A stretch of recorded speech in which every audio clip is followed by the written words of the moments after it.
Are you sure? S, சிட்டியில் இருக்கிறத விட மகாபலிபுரமில் இருக்க நம்ம ஃபார்ம் ஹவுஸ் ரொம்ப சேஃப்னு சொன்னான். Sorry. Hi Rajesh, please come. சரியான டைமுக்கு தான் வந்தீங்க. சீத்தல் பற்றி தகவல் கிடைச்சதா? அவங்க சேஃபாக இருக்கணும்னு ப்ரே பண்ணுறேன். அந்த டிரைவர் இன்னும் கொஞ்சம் நேரத்தில் எங்கள் கஸ்டடிக்கு வந்துடுவான். தேங்க்ஸ் டு நிதி. இவங்க மட்டும் வந்து ரிப்போர்ட் பண்ணலனா இந்த விஷயமே யாருக்கும் தெரிஞ்சிருக்காது. Oh, thank you miss Nidhi, you done a great job. Sir, நான் என்னோட டியூட்டியை பண்ணேன், அவ்வளோதான்.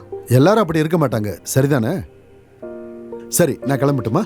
இன்னைக்கு நைட் டியூட்டி வேற இருக்கு. see you later, bye. சரி, நாங்கள் இப்போ கிளம்புறோம். எங்களுக்கு ஏதாவது தகவல் தேவைப்பட்டுச்சுன்னா உங்களுக்கு கால் பண்ணுறோம். Okay sir.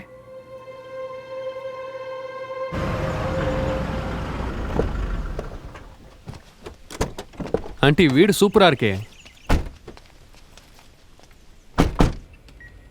சார், நம்ம கிட்ட இருக்கிற எல்லா எவிடன்ஸும் பார்க்கும்போது சஸ்பெக்டில் இருக்கிற டாக்டர் லிஸ்ட்டை ரெடி பண்ணி அவங்கள ட்ராக் பண்ணும் சார். ஆனால் அதில் ஒரே ஒரு டாக்டர் மட்டும் May 13th நைட் ஹாஸ்பிட்டலுக்கு அவர் காரில் போயிருக்காரு சார். ஆனால் நெக்ஸ்ட் டேலேருந்து இன்னைக்கு வரைக்கும் அவர் வேற காரில் போயிருக்காரு சார். இது ஹாஸ்பிட்டலோட CCTV ஃபுட்டேஜ் பார்க்கும்போது கன்ஃபார்ம் ஆயிருக்கு.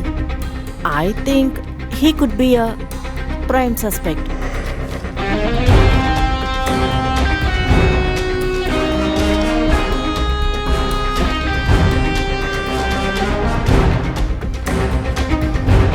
வாங்க, நான் ட்ராப் பண்ணுறேன்.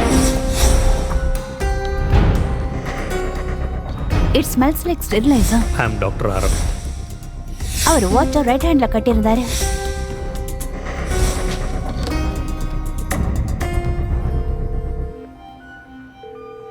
ஹலோ நிதி, நான் சொல்கிற விஷயத்தை கேர்ஃபுல்லாக கேட்டுக்கோங்க. We are very close in the catching the suspect. I have enough evidence in my hand. Oh really? அன்றைக்கி நான் அந்த ஆளை மீட் பண்ணேன். அம்மா தான் என்னை காரில் கூட்டிகிட்டு போய் ட்ராப் பண்ணா. லக்கிலி அவன் வாய்ஸ் என் ஃபோனில் ரெக்கார்ட் ஆகிருக்கு. As I was in a call, friend of mind talking to him. நான் அந்த கால் ரெக்கார்டை செக் பண்ணிவிட்டு உங்களுக்கு வாட்ஸ்அப் பண்ணுறேன். அது அந்த டிரைவரோட வாய்ஸ் தான் நான் செக் பண்ணி சொல்கிறீங்களா? நான் கேட்டு சொல்கிறேன் சார், நீங்கள் அனுப்புங்க. ஓகே. யஷ், நான் சித்தார்த் ஃப்ரெண்ட்ஸ் அரேஞ்ச் பண்ணியிருக்க ஃபங்க்ஷனுக்கு போயிட்டு வந்துடுறேன். வேலைக்காரி ஊருக்கு போயிருக்கா. சமையல் எல்லாம் ரெடியா இருக்கு. நீயும் நிதியும் சாப்பிட்டுருங்க. எனக்காக வெயிட் பண்ணிட்டு இருக்காதீங்க. நான் போயிட்டு சீக்கிரமா வந்துடுறேன். நிதியும் இந்த வீட்டையும் பத்திரமா பாத்துக்கோ. உனக்கு ஏதாவது தேவைப்பட்டா எனக்கு கால் பண்ணு. சரி ஆண்டி, நீங்க நிம்மதியா போயிட்டு வாங்க, வரி பண்ணிக்காதீங்க. தேங்க்யூ, வரேன். ஓகே. ஹாய் அவினாஷ், என் வண்டி ரிப்பேர் ஆகிடுச்சுன்னு நான் அங்கேயே நிறுத்திட்டு வந்துட்டேன். நான் இன்றைக்கி தான் காரை மெயின்டெனன்ஸ்லேருந்து எடுத்துகிட்டு வந்தேன். கண்டிப்பாக நான் உங்களை ட்ராப் பண்ணுறேன். கவலைப்படாதீங்க, நான் உங்களுக்கு அதிகமாக சார்ஜ் பண்ண மாட்டேன். நான் தான் சொன்னேன்ல, நான் உங்களுக்கு அதிகமாக சார்ஜ் பண்ண மாட்டேன். நான் திரும்ப வந்ததும் உங்ககிட்ட வந்து வாங்கிக்கிறேன்.